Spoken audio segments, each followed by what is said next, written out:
Njagala leero kwogera ku kintu kye bayita okwezuula.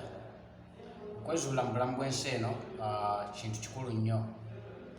Emirundi mingi waliwo ebintu bingi bye twemulugunya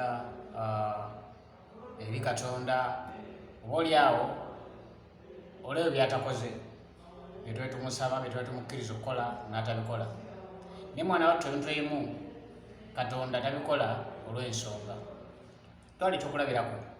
Oyinza okubeera ebbanga ddene nnyo osaba Katonda, oyagala mwana, toyina mwana, olw'okuba mikwano gyo giyina n'abakwetoolodde, naye kibuuza abaana obaagala. Muliraanwa ayinza okuba ng'alina abaana, naye mwana wattu abaana abato bamansamansa buli bwe basanze.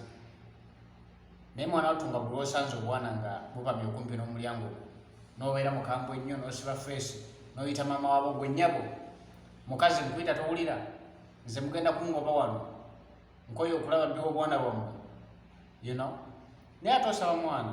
Ekibuuzo, gwe omwana gw'osaba Katonda okukuwa agenda kubaapa amagolodi oba amasente?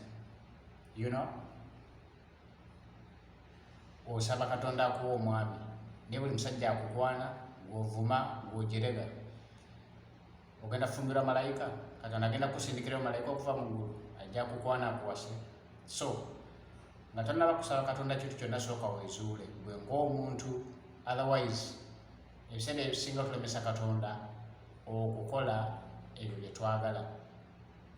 Osaba Katonda akuwa emmotoka, Mukama n'agamba bwe namuwa kavitiizi ajja kutambula ng'akuba abantu ebisooto nga bwe bagwa mu bisiriko.